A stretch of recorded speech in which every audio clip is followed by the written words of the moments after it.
Oh, hey everybody. Yeah, I think it's going to be a long, long time. Hey, how you doing? So good to see you. Thank you for tuning in and favor Bosto and man, you're all looking good and welcome everybody. Favor be upon us all and we speak favor to everyone and full restoration and happy birthday if you got one, you know. Good to see everyone. Hey, David Barry, David Castle. Hey, who else is in there? A lot of people are in here. Jay is in here. Isby's in here. Ellen's in here. Gaza from Down Under is in here. Welcome, my friend. Eye of the Maelstrom. Evening. Yeah, my afternoon. So see, time is all relevant. Hey, Miss Sarah, how you doing?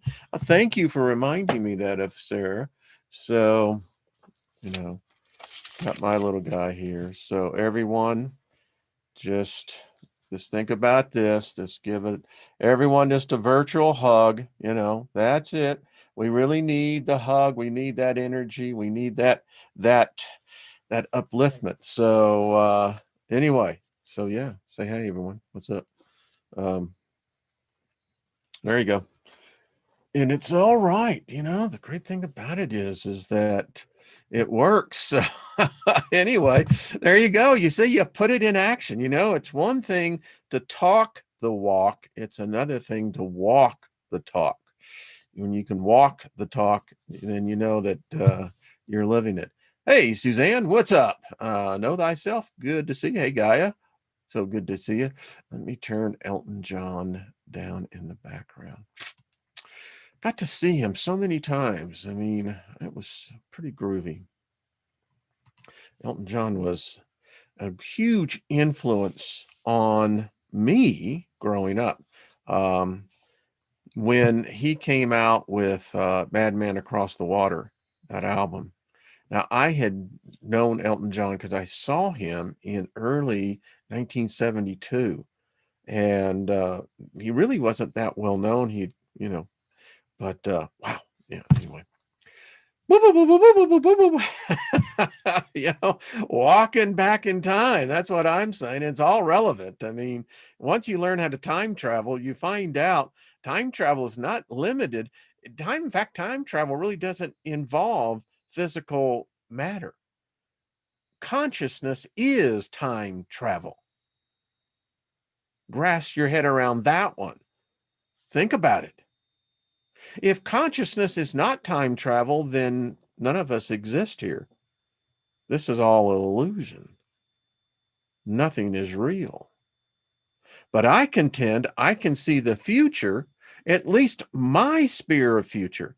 Listen, there is another future in the outside world that, well, quite frankly, I'm only here for a short period of time. I'm just visiting, passing through. And when I leave, I'm going to say I had the best freaking time.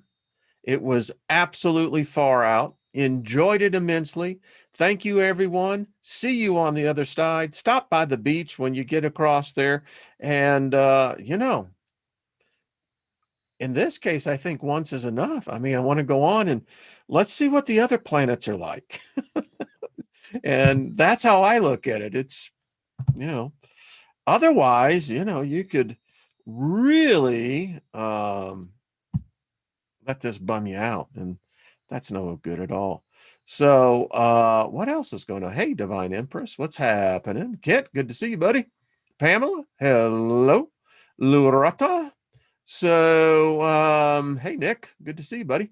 Um, so let's no reincarnation for me. You know, I kind of see it like, you know, it's like I said yesterday. I have never lied in my life. I just changed my mind a lot, you know, and it's true.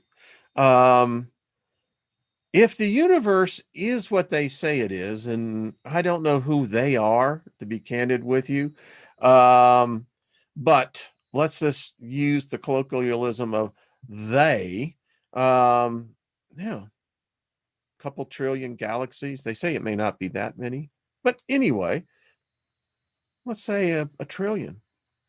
I mean, habitable planets. I will not accept that Earth is somehow this unique freak accident, that somehow or another, through chemical reactions, that it produced all. Now, that I do believe, but I don't believe that we're the only one that happens on. I think it happens all over the universe. So, hey, what's up? Nick says, no normal for me. What is normal?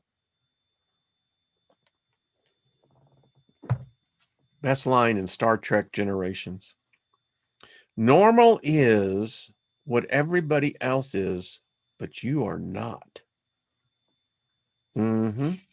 Feel a little isolation in that, Betty. Mm-hmm. Mm-hmm. So, gotten into this thing. Let's see, Sarah. What do you say, Sarah? What's up, honey? Hope you had a great birthday. Yeah, Skyfall Project. Is that who had a birthday? Well, belated happy birthday. Planets grow people. I think that there, David, I can't argue that. I think that is absolutely correct. And I have to tell you, I have found this whole study, and I want to thank everyone who has sent me the emails for all the links and all the great, terrific reading. It has really been a fascinating journey because I'm at this point in my life where, I can look back. I mean, I'm 65. I mean, it is what it is, and I'm digging the journey. And I can look back and I can say, you know, I experienced that. When you experience something, you're much more able to believe in something.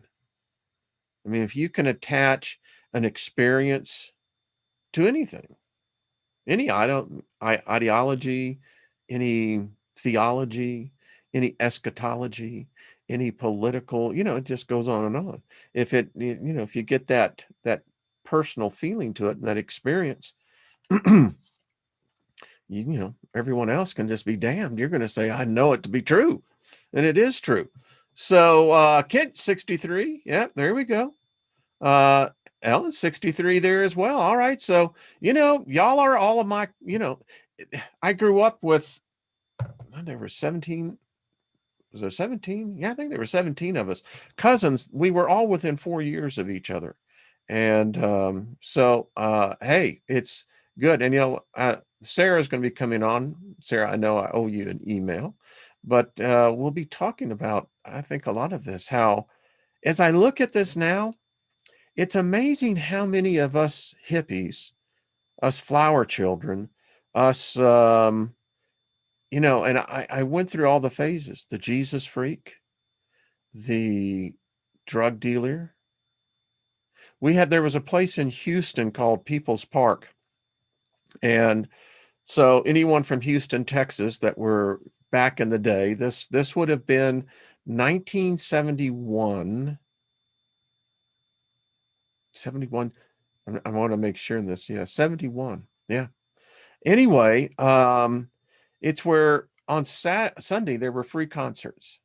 I mean, there were, some record label individuals and sometimes bands would stop through. I remember one particular time Kenny Loggins just stopped by, and anyway, they had where it was called Dealer's Alley, and I was the guy that was out there selling the LSD, and it's just the way it was. And so I lived through all of these things. When you look back on it and you go, that trait was there. It really was. And you're going, yeah, well, that makes sense. So yeah, Berkeley had a People's Park as well. Yeah. But not this fun. This is true. This one was quite the day. And I can still remember when it happened. It was in May, early May. Houston PD came out there because this at the time was on the outskirts of Houston, the very edge of the city. And they came in, there must have been 100 cop cars. Swear at least 100. We got out just in time. And yeah, nothing was ever the same after that. Anyway, so I digress. You know, hey, Lucky Stone, what's up, buddy? Flight Risk, how you doing?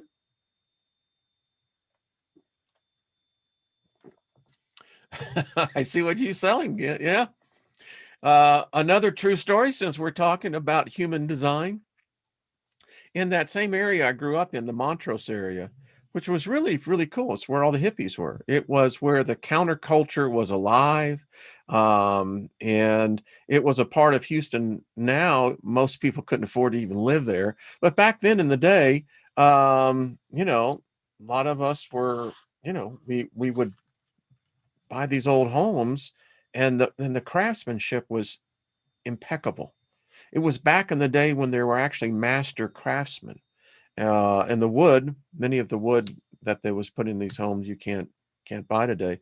But my point is, on the corner of Westheimer and Montrose, that was our corner. And every Tuesday at 2 o'clock is when we would pick up the papers. The Liberty News would come out. And so we would buy the papers for 15 cents and sell them for 25 cents plus a joint, or, whatever the barter was. And that was the best corner to have. Anyway, Bonnie says, Montrose reminds me of the Pink Floyd. Yeah, I think it was Smoke on the Water. That was, just had the band right in my mind, Ronnie. Yes, I get it. Yeah. All right. So we could sit here and just reminisce. I'm telling you, when we all start have the ability to actually meet and what have you, I have no doubt there are going to be some very far out campfires going on. That's all I got to say. You got that feeling, where as John Denver once said, you're out there and you're looking at the heavens, the stars are on fire, and you have the pipe that's being passed around. The Native Americans, that was a very customary ceremony, the peace pipe. A lot of times they had peyote in theirs, but anyway, yeah. Foghat, isn't it? Saw Foghat up at Super Jan up in St. Louis, Joyce, in 1976. Yeah. Great band. Loved them. Yeah. Yeah, I really loved John Denver as well. I was out in California when he crossed over to the other side, So I'm just reading. Yeah, anyway. A hippie, highly intelligent person pursuing enlightenment. David Barry, high five, big hug, buddy. That is absolutely correct. And so, having said that, let's share some things about who I am. Since we're going to be talking about my chart, I thought it was really interesting so this is my heritage. We did our DNA of our ancestral background, and here's mine. 23 24% English, 22.5% Scottish, Irish, and Welsh, 20% Scandinavian, 18% North and West European, 10%, almost 11% Italian. Now I know where I get it from. Anyway, Iberian, 3%. Who would have thought? This is interesting. And I'm Ashkenazi Jewish. I am Jewish. I'm part Jewish. Who would have thought? But this is me. And so this is my background. This is genetically where I come from. I'm a white dude. I mean, that's just plain and simple. I'm just a white dude. And, my ancestors come from this region. It plays out in my life. I've seen it. And if you've done this, then you know as well where you come from. And then it kind of gives you a sense of identity, because I am my ancestors. I was my ancestors, and I am living my ancestors. All of you are as well. And it's kind of exciting to see, how the bloodline goes back. And there's royalty in my bloodline. And when I knew that decades ago, but when the science got caught up, we now know where many of us do. Because, the royals, they were like, rabbits. I mean, one thing about sapiens, we love sex. So anyway, so when you see that, and then this is my human chart. I've left some links in the description box below so you can actually see it for yourself. Go to the links and, you can get it done. Many of them, they have, once they kind of got you, then they say, well, if you want to further more, you can pay for this and that.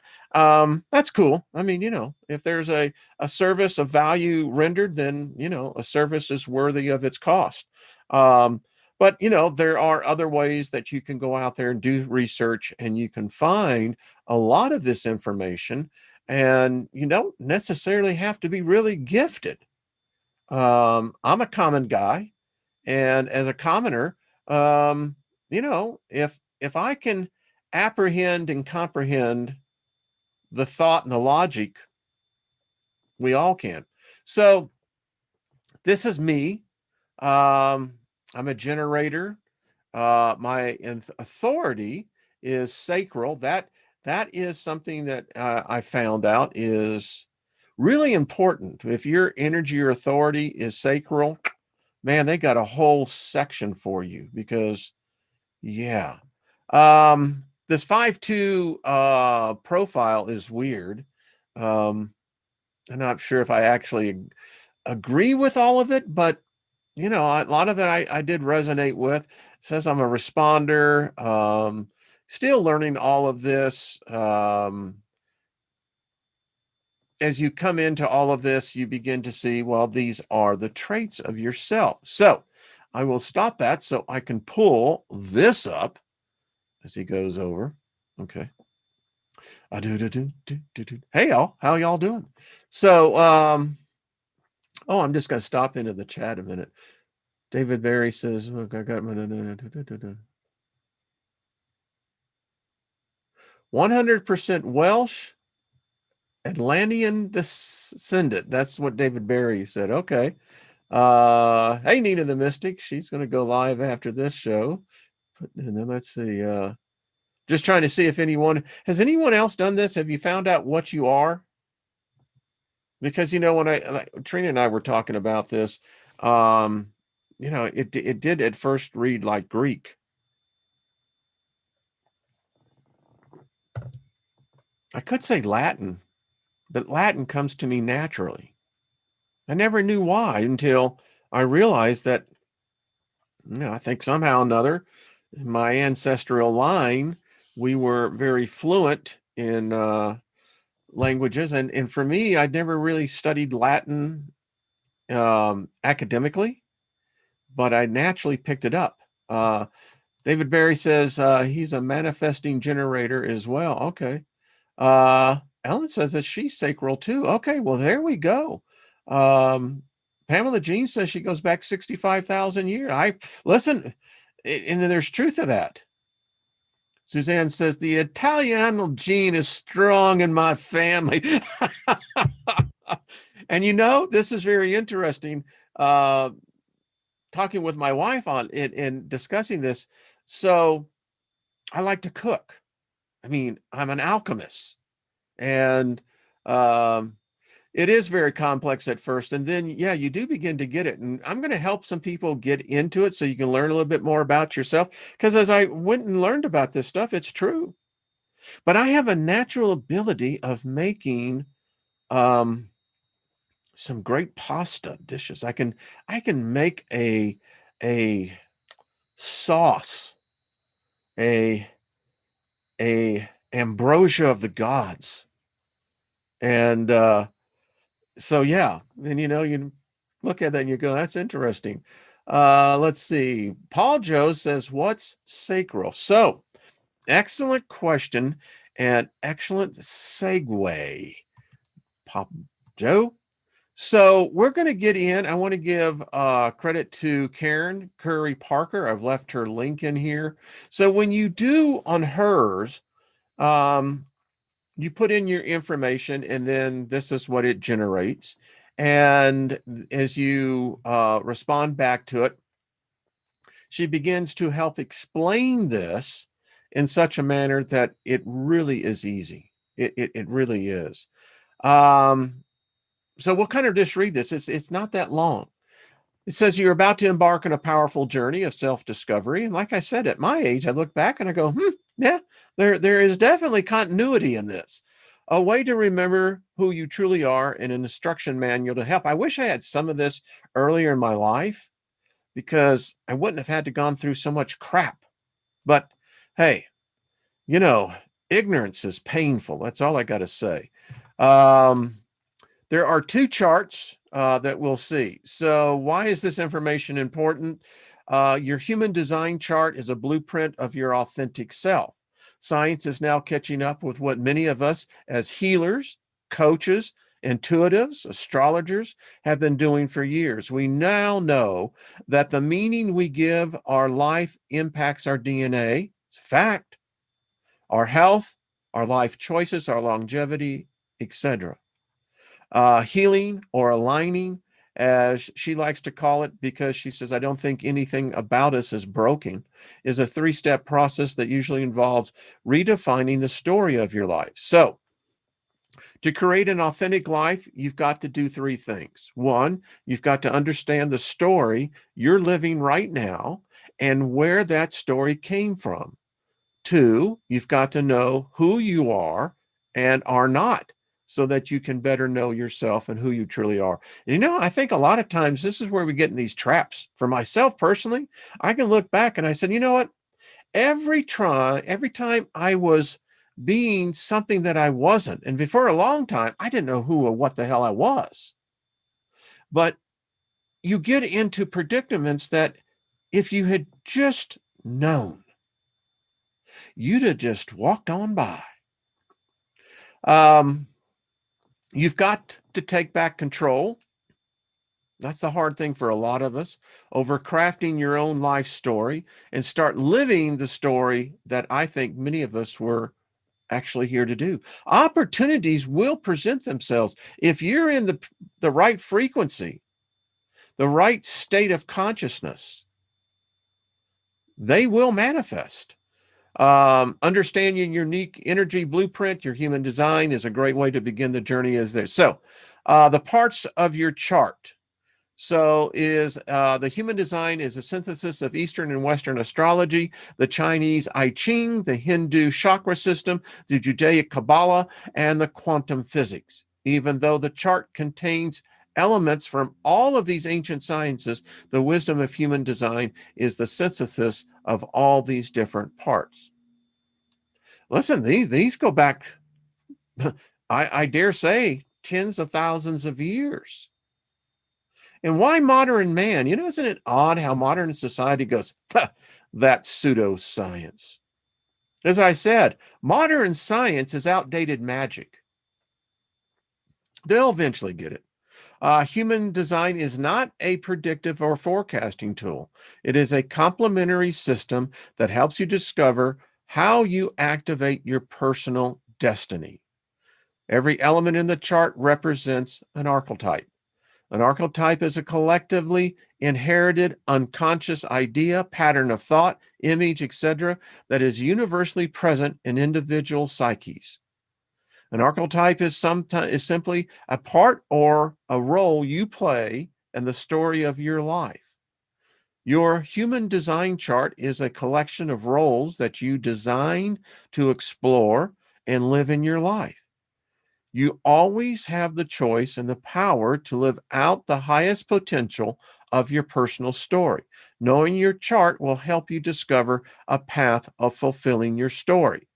How your personal chart is configured tells you a lot about who you are, and the archetypes You are designed to explore and express. So it's pretty interesting because I measured myself against this.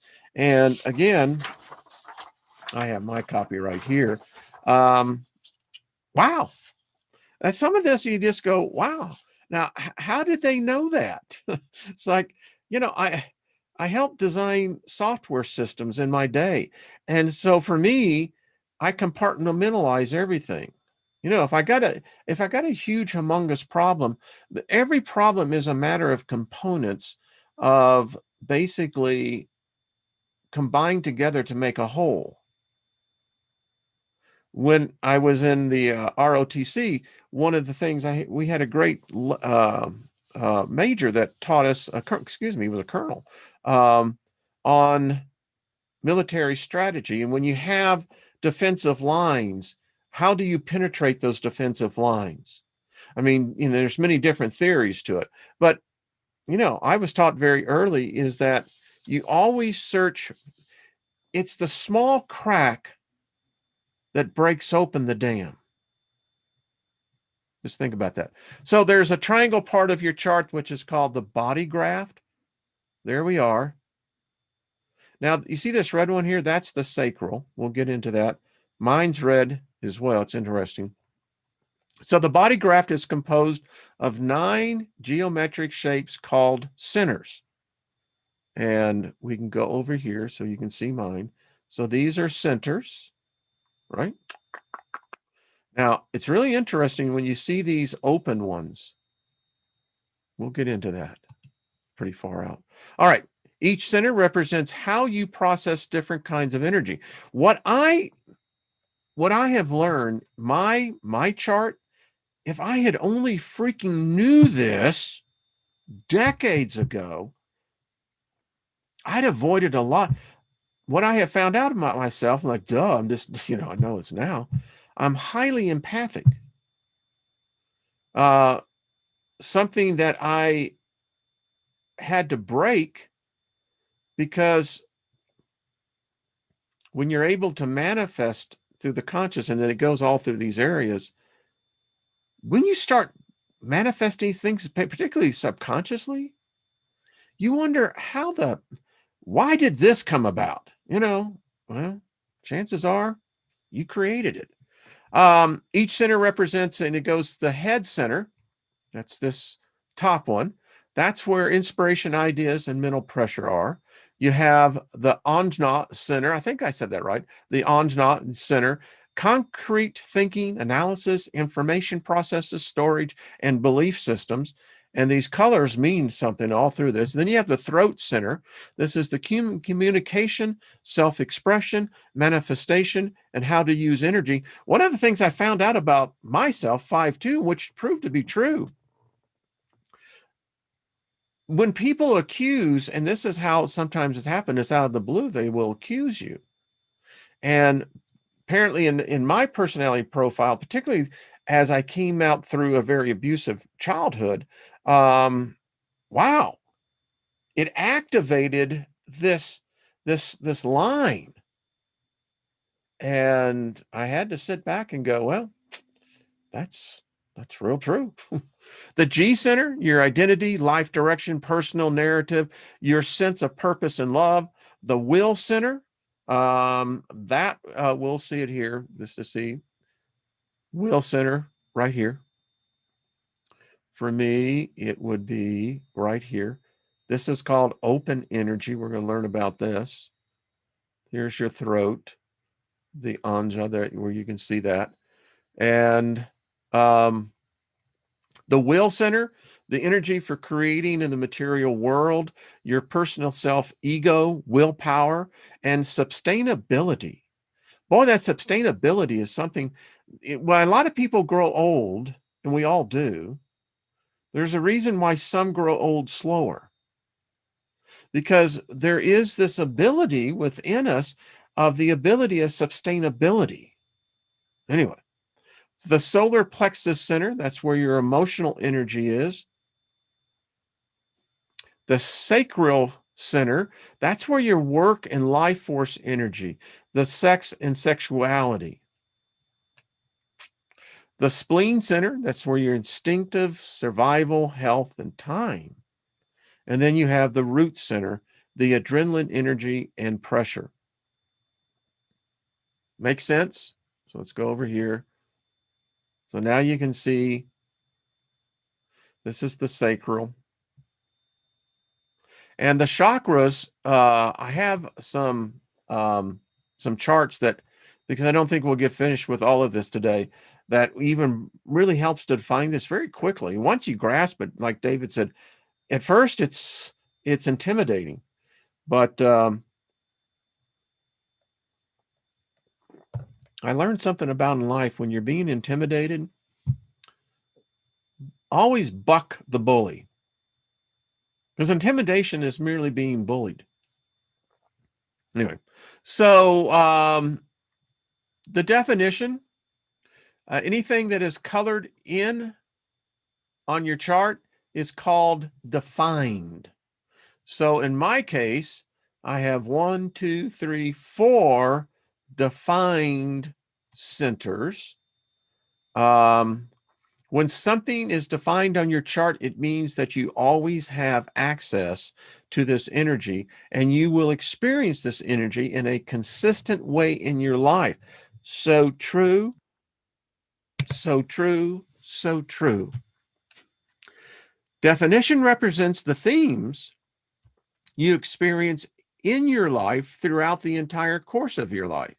And I really do think that there is an advantage as you have progressed further along in your life, and you look at this and learn about it, and you look back, it gives it credibility. Like I said, you kind of go, your definition in your chart is what defines your type and profile, how you use your energy, and more. Your definition never changes, but that doesn't mean that you can't evolve the energies defined in your chart. Okay. Your defined energy in your charts is what you broadcast out into the world. This is the energy that people receive from you. Now, here's the openness. Anything that is white on your chart is called open. You might also hear this referred to as undefined. And again, in my chart, I am loaded in the undefined, the open, particularly here in the upper regions of the gates 64, 61, and 63. I now know what those gates mean. I'm going, okay. I'm now figuring out what the numbers these gates are. We all have them, as you can see. The activators is the ones, as I'm still learning. But anyway, so you can see I have 1, 2, 3, 4, 5. And isn't it odd that within me, the number 9 shows up yet again? We all have these 9 points, but for me, it was like, oh, 9 is everywhere. All right, so what does it mean? The open parts of your chart represent energies that you receive from others, from the world around you, and from the planetary transits. You don't simply receive energy in your open centers. You actually amplify the energy that you receive, so that you tend to really experience these energies deeply. Learn something about myself. And many of you will as well if you have these similarities. And get your chart done. You'll see. The purpose of the openness in your chart is to help you learn about other people, because this is energy that you take in from the people you are relating with. It helps you to know how they're feeling, what they're thinking, and more. Some of us are natural intuitives, like Amber. In fact, when I look at the panel, you're seeing it in full display. And in this group, and this tribe, this runs rampant. I think it's why many of us are here. Really do. Sometimes openness can cause us challenge. Yeah, we tend to experience open energy very deeply in an amplified way. As a result, we often get confused and mistakenly assume other people's energies, thoughts, etc., that they actually belong to us. Your openness can represent places where your senses of yourself gets hijacked by other people's energies. All my life, I had this challenge. I could walk into a room and I could feel the energy, and sometimes it could be just from one particular individual. By the time it got to me internally, the goddamn thing was 100 times amplified. I could never freaking figure it out. Well, now I know. In fact, I still experience that. It's just that now I have another tool as to how to control that. Anyway, Karen writes, she said, this experience can often cause us to make decisions and choices that are not aligned with what we want or need. Openness can create predictable behavior patterns and coping skills that can serve as well in the short run, but in the long run can cause us to react to life instead of creating deliberately. And I can say for myself, I think for the great portion of my life, I was more reactive in what life was throwing at me instead of actually creating it myself. So anyway, for example, you have an undefined emotional solar plex, the triangle at the lower right-hand side of the body graph. Now I do, as many of you can see right here. This is it right here. And this made sense to me. You take in other people's emotions and you feel them more strongly than the person actually generating the feelings. My wife said to me, you've done that so many times, she said, and she's seen it. I can take something that is in its original state benign, but I have this ability to sometimes make it become so maligned. This is why. Emotionally undefined individuals are empathic. With awareness, this empathy can be a great source of wisdom. Any center where you are undefined is potentially a great source of wisdom. To illustrate my point, let me give you an example. I have an undefined emotional solar plex. I hate going to movies because I bawl my eyes out every time. She talks about when she went and saw this Disney movie, Spirit Stallion on the West, her daughter got up and left because she was crying her eyes out. And the daughter was probably emotionally scarred the rest of her life. She said, when I worked as a nurse, this was very exhausting for me because I didn't understand my human design. She said, I burned out very quickly because the emotional intensity was overwhelming and I would soak it up like a sponge. Now I use my emotional solar plexus as a screen and I allow all that emotional information to pass through me. I don't hold on to it and claim it as my own, and I don't burn out. She says children who are emotionally undefined sometimes get labeled as being dramatic. This is because they take in all the emotional energy from the people around them and they tend to act it out. She says, I often see emotionally undefined children labeled as disturbed when they are, in fact, acting out the emotional health of their family or even emotional trauma in their parents' marriage. Wow.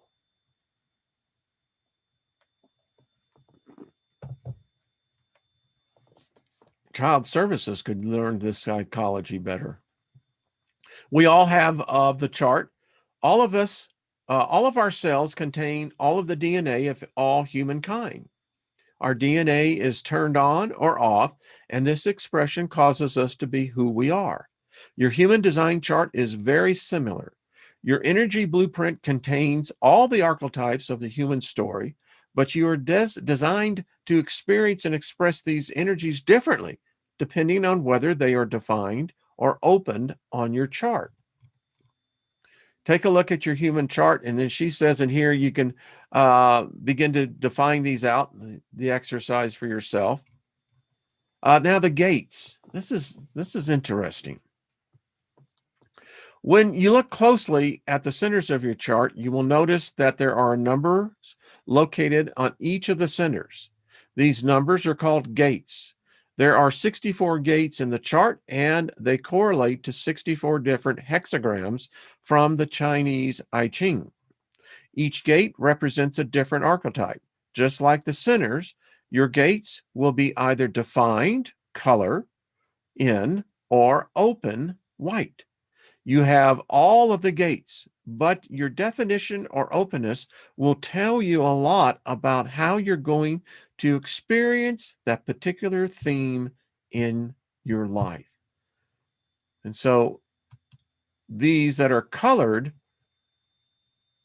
they have significant meanings, and the other ones that we just read that tells me how I absorb things, and it's interesting. You may notice that some of your gates are colored in differently. Black gates are part of the information that explains your life purpose. Red gates are part of the information that explains your soul purpose. So when I look for myself, the red gates, look at this. So I have a lot more studying to do because, you know, this represents the ability to articulate. I'm finding this out. You get into this, I think this is the heart. Is this right? Yeah. So each of these have meanings, and I'm now that's got me hooked because I'm going, okay, all right, now I get that. Anyway, red gates are part of the information that explains your soul purpose. Some gates are checkered. A gate that is checkered on your chart just means that you have this archetype in both your soul purpose and your life purpose, and it is predominant theme in your life. Then we have the channels. The next thing that you will notice on your chart is that it is covered with lines that connect the centers. So here we go. And again, we're going to find out what, at least for mine, you'll do yours. Lines that span all the way between two centers are called channels.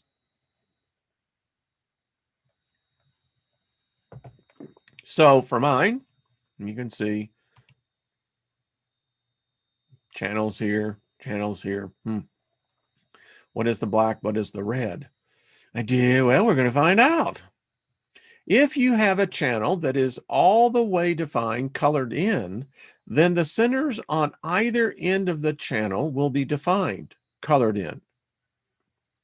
An open white center has no fully colored channels attached to it. When only one gate in a channel is defined, it is called a hanging gate. Interesting terminology.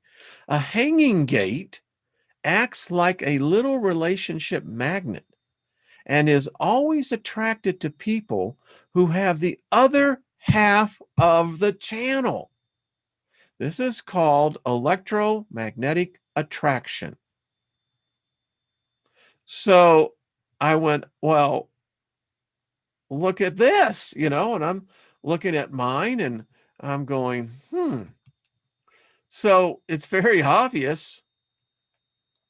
And, you can see some of these are fully connected, others are not. I'm sure I'm going to learn, why you have these that are connected in. But now it gets to become more titillating. There are 32 channels in the human body design graph. Each channel has 2 gates. There are 12 different personalities, profiles in the human design system. Your profile tells you a lot about your learning style and how you master your wisdom and experience and what you need to feel safe and grounded in the world. Apparently, I am a hermit. It leads to heresy. In other words, I know secrets. I know secrets that are very, very valuable. I don't even know some of the secrets, but it shows up into mine that, I'm very reluctant in letting it out. And then I have this other part that is perceived as heresy, exposing the, well, for me, it's exposing the things that are not as what they appear to be, which are then perceived as heresy. Anyway, it's weird.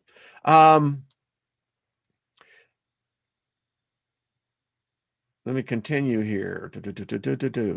In a more advanced human design understanding, your profile tells you a lot about your relationship strategy, what you need to feel loved, and how communication in partnerships works best for you. So I'm a 5'2". It's like, well, that's 5'2" kind of sounds like it sucks. It says if you have a 1 in your profile, it means you are curious and you need a strong foundation of information before you feel ready to take action. If you have a 2 in your profile, it means that you need significant alone time to regenerate your energy. And this is absolutely spot on. I can't be in crowds for myself. It drains the crap out of me. I've learned to shield myself, but back in the days, when you had the family gatherings, for me, it was an excruciating experience. Even though I may have enjoyed myself, yeah, it still extracted a cost. If you have a 3 in your profile, it means that you are an exceptional learner and you have to try things over and over in order to discover what works in the world and what works in your life. Ew. If you have a 4 in your profile, it means that your relationships are very important to you. You may not have a lot of friends, but you know how to work with people, and the friendship bonds that you have are deep. You need to trust the people around you, and you don't do well with the unknown. If you have a 5 in your profile, you are designed to lead the world and teach what you've learned. Got a 5 and a 2, right? People will often will see in you what they need to see in themselves. Your role is to help lift them higher in life. If you are not with people who are seeing your highest potential, it is vital that you begin to shift who you are with so that you can influence the people who are ready for the healing and inspiration you bring. I guess you could say, well, there's similarities, Steiger. Yeah. If you have a 6 in your profile, you are a role model for others, and it is vital that you walk your talk. It is simply by virtue of you being yourself that you help others to do the same. Your life path is complex with multiple vital life cycles. You may feel a deep sense of urgency around fulfilling your life purpose, yet you are also a late bloomer and don't reach your full potential for impact until the age of 50. Wow. Um, 5 different types of energy. There are 5 energy types in the human design. Each type has a different life purpose, role, and emotional theme. Each type also has a specific way of making decisions called strategy.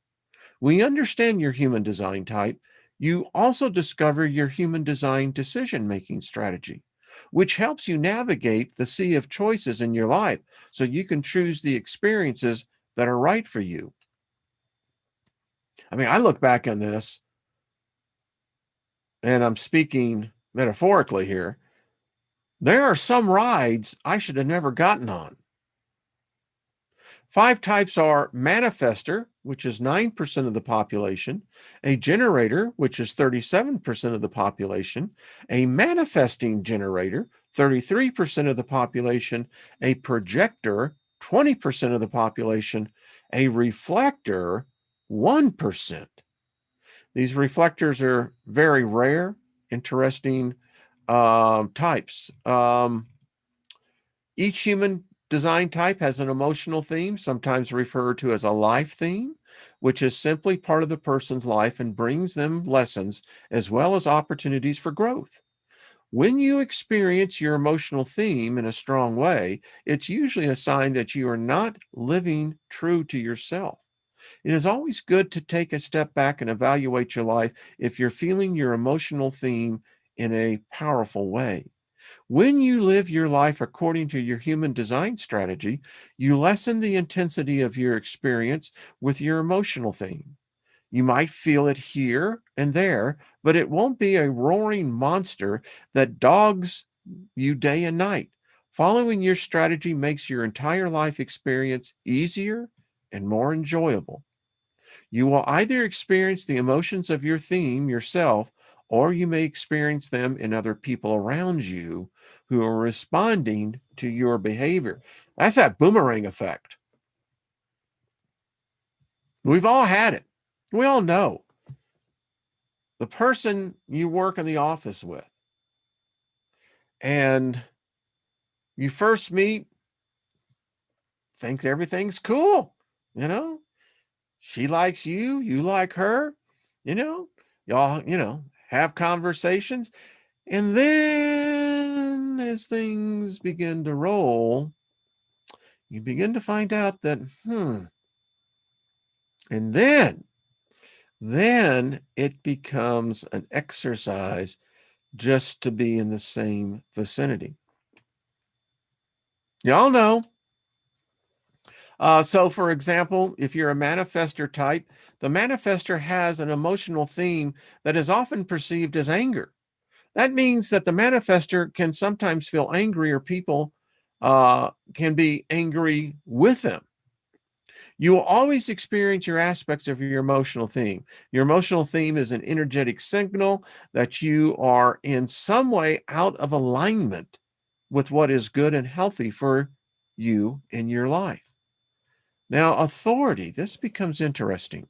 The authority, by the way, is right here. Um, Inner authority, that's mine. Evolution and sacral. All right. So what does that mean?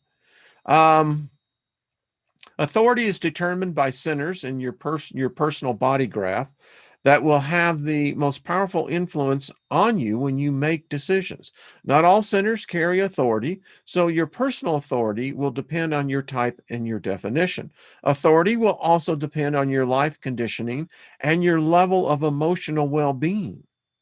When you have received a human design reading, you are taught to understand patterns of pain and behavior that may be keeping you from living out the beauty of the mythology of who you really are. You're a god or a goddess. We have that power. I'm learning more and more, even when things come in that weren't in our plan.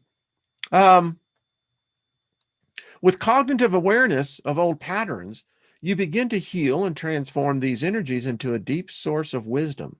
The more you clear your old energy patterns, the more effectively your natural decision making skills, your authority can function.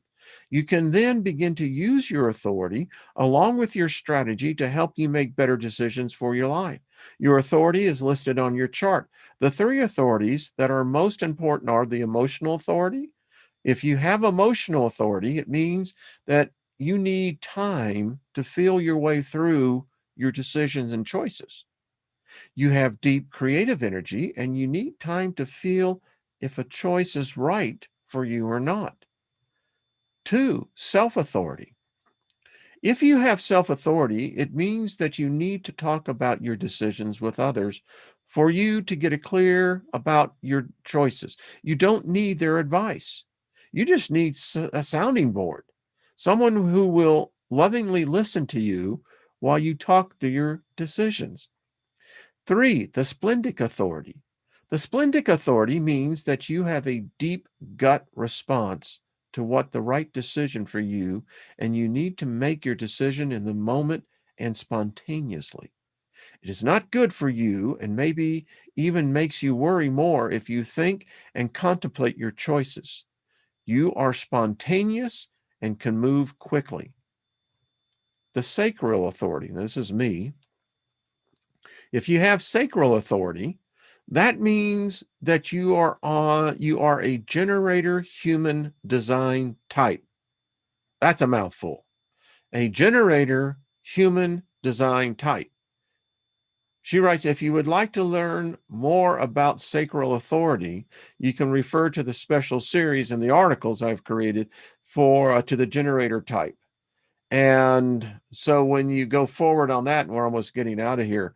So we have the conclusion, which this document. This one is a good learner one. I've learned some things. This whole sacral authority.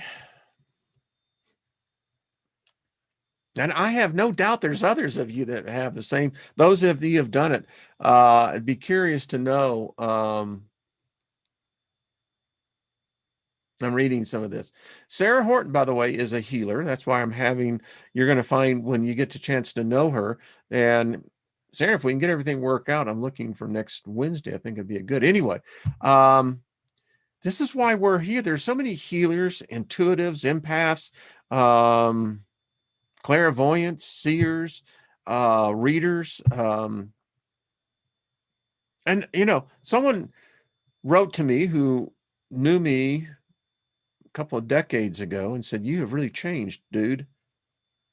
That's how they opened up their communique, and said, you are, and it was interesting how this person wrote, is instead of it being one of these condemning type of things, the person wrote, you're actually living what your life should have been to begin with. This person said, you are in your element and it shows. And I went, well, hey, thanks. Appreciate it. But let's see what Peter said. Yes, I do have this on PDF, but here's the thing. If you go and get your chart generated, I think you'll get the same document. So either way, I can send it and share it. There's a bigger one that I'm going to be going through tomorrow. So happy project to Project Skyfall. I believe that. So there we go. Kind of cool, isn't it? Well, thank you, Regina. It's like I said, I have and those of you who are of the boomer generation, we're at that point of our life where we can look back. And the cool thing about it is that there's still time for adjustments. I mean, regardless of what happens on the outside world, I see my longevity going. And as I begin to learn these things to me, and I'll tell you how I'm interpreting this. David Barry, you'll appreciate this. Thank you, 1111. Appreciate that. For me, there's a spiritual component to this. There's a spiritual component. My spirit is made up of what I project in this body. It's an epiphany when you find that out, that this is my spirit. My spirit is expressive because when I lay my body down, and I'm going to take my body spirit with me. I like this one. And when I cross over, this is how the spirit realm will see me. The experience I've learned here will be reflective in what my spirit person is going to be, my spirit energy. And when that hits you, wow.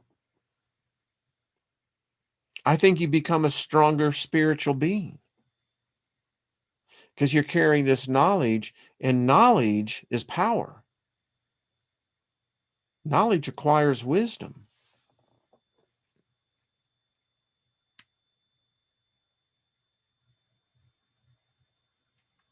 So there we go. Great album, by the way, Kent. Man, now you're bringing back a memory. I remember that album came out. Yeah. That's a great album, by the way. Tommy. Y'all remember that? I remember that album came out. In fact, I remember when I bought it on vinyl. There we go. So there we are. Where do you find your birth time? Typically, it's on your birth certificate, Peter. Oh, you're an orphan, so I can't call anyone, I guess. Yeah, you can. I mean, you don't have any idea whether you were born in the morning or at night? Well, you know your birth date. So I always take the position, take a 00 or 1200, do it in 24-hour time frames. So don't let that HUD do that. All right, everyone, go over there and see Nina. Get a chance. She's about to go live. So yeah, Peter, I think that will work. I don't see any reason for it not to. I mean, if at least you're within the box, right? You're within a 24-hour period of time. It doesn't change that much within a 24-hour period of time. Well, let me rephrase that because I'm still learning. It might. I don't know. So, Peter, just give it a good shot, though. Choose a time that you thought you were born. You'll know. All right. Happy birthday, Project Skyfargo. Pinball Wizard, exactly. Ellen, it is. It is interesting, I tell you. Okay, I'm reading it, everyone. All right, folks, I'll see you tomorrow. Keep calm. Be happy. It's all right. You know, it's a river of time, and time is passing by. So we're gonna do all right. Love to hear back from some of you. Those of you who have actually done your profiles, I really like to hear what you're doing, and be interesting to get everyone into maybe a nice little panel to talk about it. Those who've done your charts, we can bring all of our charts together and begin to make some comparisons. I think that's what tribes are supposed to do. I mean, we all love to dance, but this is kind of cool to get around the table and saying, well, that's why I liked you. Never even met you, but that's why I liked you. Yeah. Lost in Space. So good to see you. All right, everybody. Remember, virtual hug. Come on. It's going to be all right. It's going to be all right. Yeah. So that's the co-pilot. All right, everyone. We will see you tomorrow. Ciao. Bye-bye.